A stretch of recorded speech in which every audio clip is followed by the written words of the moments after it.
बेचैनी क्या है ये बता दो। जब तक तुम्हारा जो है वक्ता, चलो हम अपने को गुरु नहीं मानते क्योंकि आप लोग नहीं मानते तो हम काहे को अपने आप कहेंगे हम गुरु हैं।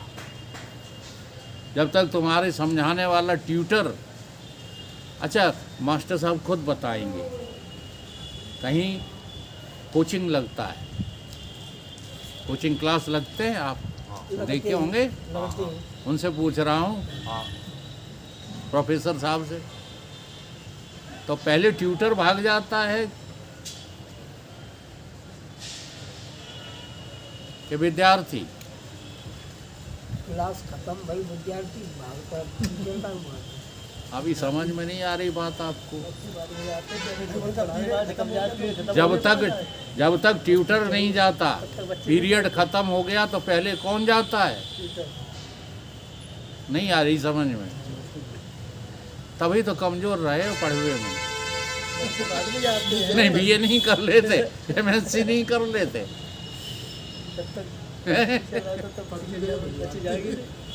वही तो कहा। अब ट्यूटर वहाँ बैठा अभी इंतजार कर रहा है कि थोड़ा एक और चीज समझा दें, हैं? उदास हो जाते हो तुम यार, क्यों उदय सिंह? दिल खुश रहा करो, ये बातें तो रोज कहीं जाएंगी। तो खुश है। अब ट्यूटर बैठा रह गया, हाँ विद्यार्थी भाग गए। बता दो किस बात की बेचैनी है? कोई भी 60 वर्ष से कम का शरीर नहीं है। बेचैनी किस बात की ये बता दो। जरूर कोई ना कोई ग्रह कार्य परेशान कर रहा है। और चौपाई बोलने लगते हो, ग्रह कार्य काय का जंजाला। तुमने खुद इस जाल को जो है पकड़ रखा है। तब हमको एक जो है दृष्टांत याद आता है, तो बहुत सरल, वो हजारों बार कहा होगा, सुना होगा। गुरु ने समझा दिया एक तोते को, बहेलिया आएगा, बहेलिया आएगा, जाल बिछाएगा, दाना डालेगा और दाना डालेगा और पकड़ करके ले जाएगा और मार डालेगा। तोता ने जो है इबारत पढ़ ली, खूब रट ली और रट के उड़ पड़ा और उड़ते हुए चिल्ला रहा है, बहेलिया आएगा, जाल बिछाएगा, दाना डालेगा, पकड़ ले जाएगा, मार डालेगा। एक तोता से दूसरे ने सुना, वो भी चिल्लाने लगा। तीसरे ने सुना, वो भी चिल्लाने लगा। चिल्ला रहे हैं। बहेलिया ने कहा, अब तो हमारा धंधा चौपट। सारे जंगल के जो है तोते चिल्ला रहे हैं, बहेलिया आएगा, जाल बिछाएगा, दाना डालेगा, पकड़ ले जाएगा, मार डालेगा। अब तो इनमें से कोई हाथ आने वाला नहीं है। तो कोई चतुर बहेलिया था, उसने कहा कि चिंता मत करो, तुम वही पद्धति अपनाओ जो रोज अपनाते हो। हाँ, जाल बिछाओ, दाना डालो। तो जैसे ही जाल बिछाया, दाना डाला, सारे तोते चिल्लाते हुए गिरे आकर के दानों पर और पकड़ लिए, काल के ग्रास पर मिले। देखो हमारी वही स्थिति तो नहीं है। हम अपने आप से प्रश्न करते रहते हैं कि यार इस उम्र पर बेचैनी किस बात की है? क्या इनका छिना जा रहा है? तो ऐसे भागते लइयां पैयां हैं, तो असफल हो कि नहीं हो बताओ। अब एक दूसरे से बंधे हो वो बात अलग है। अभी उदय सिंह जी कहेंगे फिर गाड़ी नहीं मिलती, फिर हम पैदल कैसे आते। अब सबसे करता अब जो है इनने कही वीरेंद्र सिंह जी ने चलो तो हमें तो चलना ही पड़ेगा, तो एक दूसरे पे आरोपित तो भले करते रहो, लेकिन जब देखो सच्ची लगन लगती है ना तो चाहे गाड़ी छूट जाए। हाँ, महात्मा जी ने बहुत बढ़िया भजन वहाँ सुनाया था, क्या था रणसी, गाड़ी छूट गई टिकट लेने नहीं पाए। टिकट लेने नहीं पाया तो टिकट खरीद ले, गाड़ी छूटेगी तो से पहले बैठ जाओगे, मान जाओ। देखो हाँ, ऐसा दिल बनाओ कि सत्संग के अलावा कोई दूसरी आकांक्षा नहीं रहे। भूख लगे तो रोटी खा लो, ये शरीर का प्रारब्ध है भाई साहब। जहाँ रहोगे वहाँ रोटी का इंतजाम होगा। इच्छा करे तो नहा लो, धो लो, रोटी खा लो। अब इसके सिवाय तुम कौन सा विष्णु पद प्राप्त करना चाहते हो संसार में, बता दो। अभी तक तुम्हें कुछ मिला नहीं, पेट में आंत नहीं रही, बाल जो है श्वेत हो गए, चक्कर आने लगे चलने में, बैठ के उठना मुश्किल पड़ रहा है। कौन सा विष्णु पद अब तुम प्राप्त करना चाहते हो जिससे पूरा समय सत्संग में नहीं रहना चाहते? है बहुत बड़ी गफलत कि नहीं कि हम बैठे रहते हैं, तुम लोग भाग आते। अब देखो, अदब करना अलग बात है, मैं अदब की बात नहीं कर रहा हूं कि इनका अदब करो, है ना, ये जब चलें तब नहीं। आप लोगों की इच्छा होनी चाहिए। एक बार मेरी इच्छा न भी हो कुछ बताने की, आपकी इच्छा होनी चाहिए कुछ न कुछ जानने की, तब कहते हैं जिज्ञासु। और वही राम जी कह रहे हैं कि मुझे तो लगता है कि मेरा सब कुछ बर्बाद हो गया।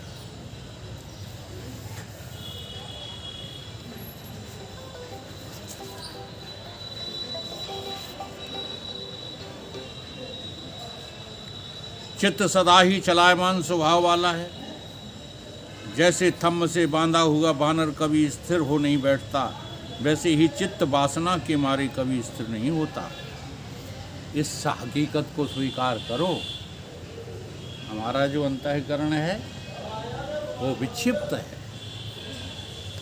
केवल जो है विचार सागर का दोहा रट के बोल देने से इसकी विक्षिप्ति निकल नहीं गई। हाँ, हे मुनीश्वर, बड़े समुद्र का पान कर जाना, अग्नि का भक्षण करना और सुमेर का उल्लंघन करना सुगम है, परंतु चित्त का जीतना महाकठिन है। कहते हैं इतने काम करना सरल है, परंतु चित्त का जीतना बड़ा कठिन।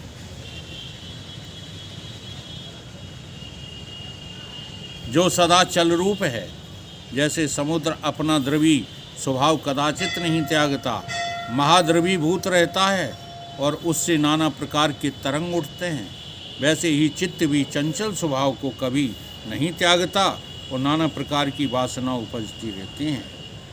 चित्त बालक की तरह चंचल है, सदा विषय की ओर धावता है। कहीं कहीं पदार्थ की प्राप्ति होती, परंतु भीतर सदा चंचल रहता है। अब इस बात की चिंता मत करो। जैसे यदि आप चित्त की चंचलता से दुखी हैं तो दुखी होने की ज़रूरत नहीं है। क्यों ज़रूरत नहीं है? क्योंकि ये चित्त का स्वभाव है। बस इतने पक्के हो जाओ। जैसे एक उदाहरण देता हूँ कि आप किसी तालाब के किनारे रपट पड़े, रपट के गिर गए, है ना, शरीर आपका जो है धूल धक्कड़ से सन गया, कीचड़ से सन गया, तो क्या रपटा हुआ व्यक्ति पड़ा ही रहे? नहीं।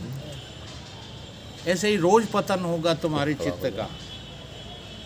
ठीक है, वासनाओं से रोज आप जो है ठगे जाएंगे, लेकिन फिर भी झड़ा करके खड़े नहीं होना। बोलो।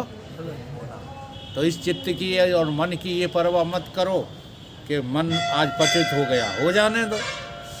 आज पतित हो गया है, कल फिर ठीक हो जाएगा। लेकिन कम से कम इतने दृढ़ निश्चयी तो बनो कि जगत मिथ्या है। इस जगत में जब होगा तब पतन ही होगा। यहाँ जगत में काम करने से तुम्हारा चित्त उत्थित नहीं हो सकता। तुम मानते ही नहीं, लगे पड़े हो उसी में। दौड़ी छोटी घोड़ी भूसौरा।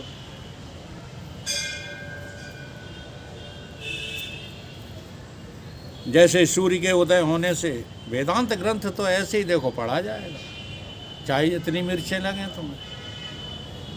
इसके अपोजिट तुम्हारी बुद्धि है तो तुम गधे हो, दो कौड़ी के नहीं हो। वेदांत ग्रंथ तो ऐसे ही पढ़ा जाता है। इसमें जो है चापलूसी वाली बातें मिला कर के हाँ जो कुछ कर रहे हो ठीक कर रहे हो, वो लोग करते हैं जिनको जो है अपने शिष्यों से कुछ ठगना होता है। वो लोग चापलूसी करते रहते हैं। ठीक है, अब थोड़ा बहुत तो तुम्हारा कर्तव्य, कोई कर्तव्य नहीं है। अज्ञानी सोई नर जो माने कर्तव्य, ज्ञानी सोई सुघर नर जाए नहीं भवतव्य। ये कह रहा है आपका जो है वेदांत विचार सागर।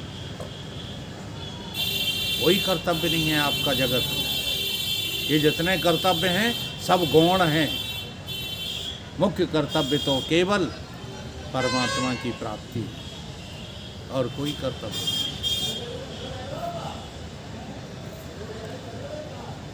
जैसे सूर्य के उदय होने से दिन होता है और अस्त होने से दिन का नाश होता है, वैसे ही चित्त के उदय होने से त्रिलोकी की उत्पत्ति होती है और चित्त के लीन होने से जगत लीन हो जाता है। केवल चित्त ही जगत है। जगत नाम की कोई चीज है थोड़ी। विचार करके देख लो प्राणी, जगत बना है मन से। तुम्हारे मन में ही जगत घूम रहा है, और मन का लय करना तुमको आ जाए, अच्छी साधना करो तो जगत दिखेगा। जगत नाम की कोई चीज है ही नहीं।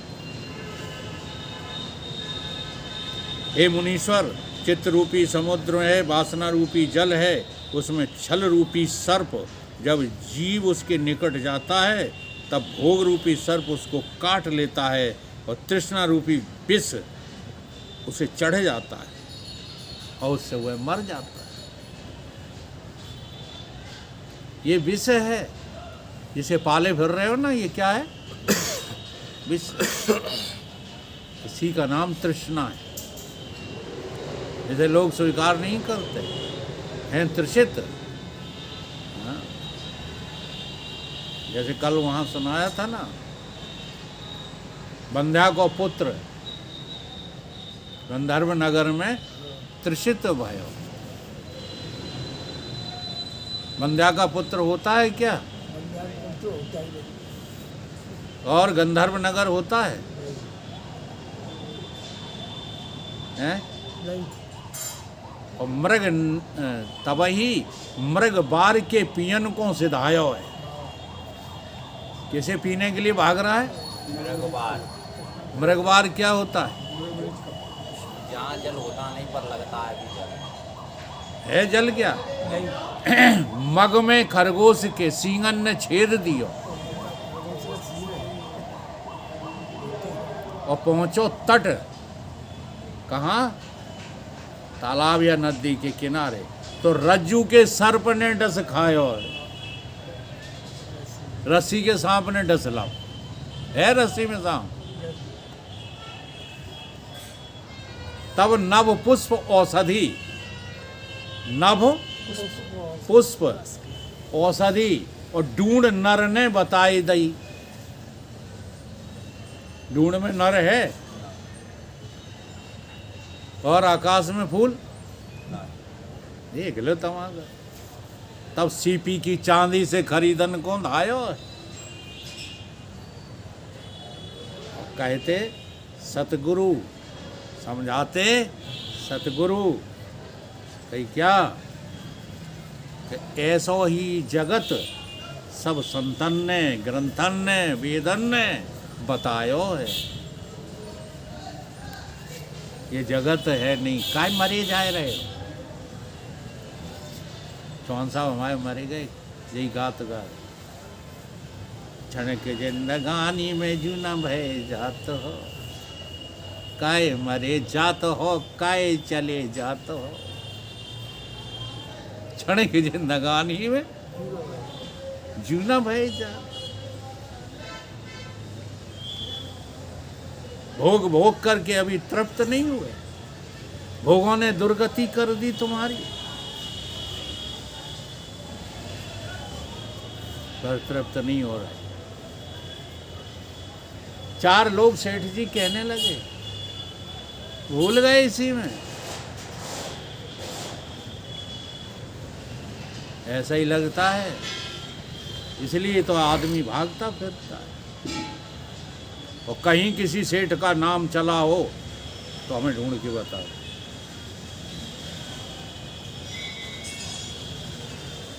बहुत बूढ़े बूढ़े लोग बैठे हैं, अभिलाष सिंह बैठे हुए हैं, उदय सिंह जी हमारे बैठे। एक आध सेठ का नाम बताओ।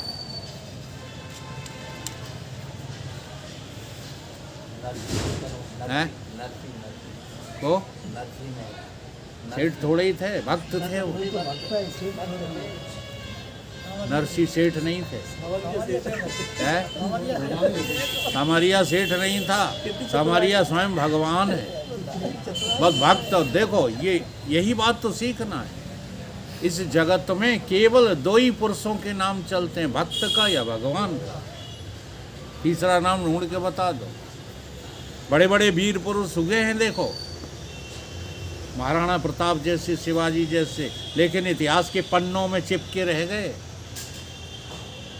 हाँ, और भगवान का और भक्त का नाम कोई मिटा नहीं सकता। मीरा आज की नहीं है, सूर तुलसी आज के नहीं है, नरसी आज के नहीं है, हरिश्चंद्र तो जाने कब के हैं?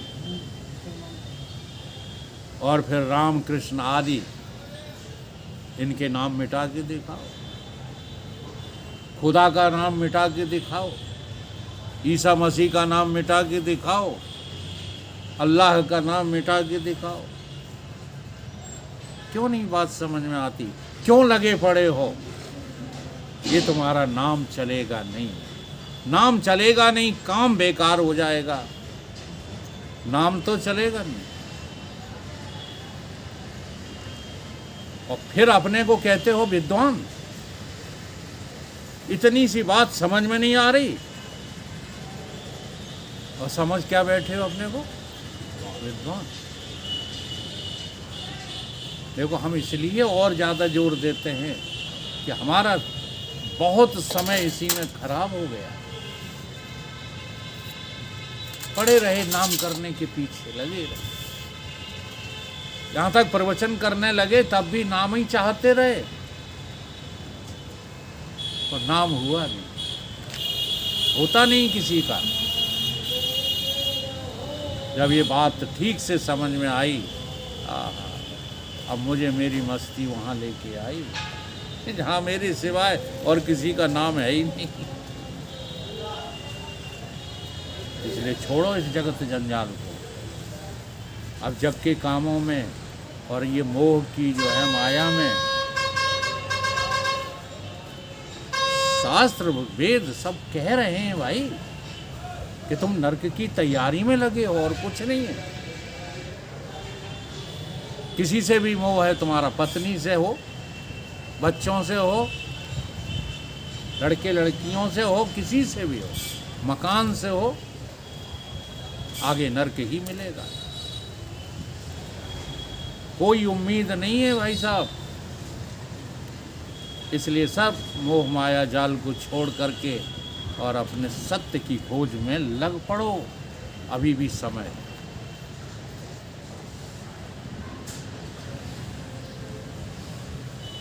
सारा का सारा समय, पूरा का पूरा दिन, हाँ, सत्संग में देना है।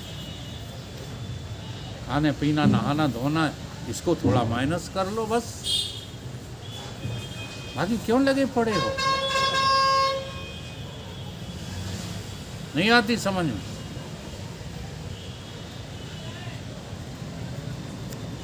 कहो कि नहीं समझ में आ रही?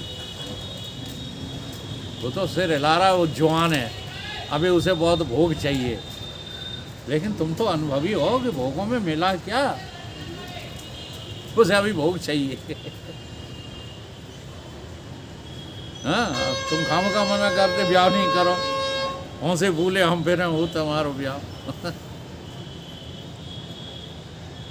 तुम तो खा चुके लड़ुआ, अब हमें मना कर रहे हो। खाए ले लड़ूगा, कहा था नहीं, और खाए ले लड़ूगा।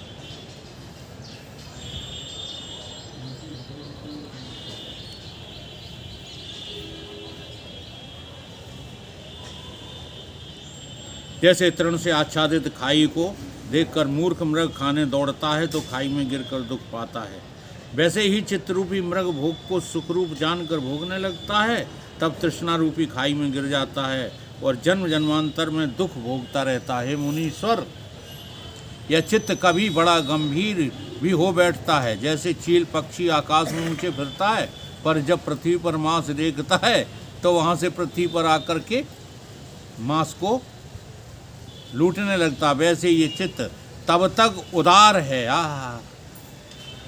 बड़े ज्ञानी हैं, बड़े महात्मा हैं, उदार हो गए हैं।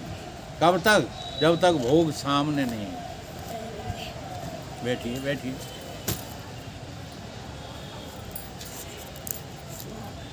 और जब विषय देखता है तब आसक्त हो विषय में गिर जाता है। हाँ, ये हम लोगों का हाल हो रहा है, हम भी उसी में हैं, चिंता मत करो आप।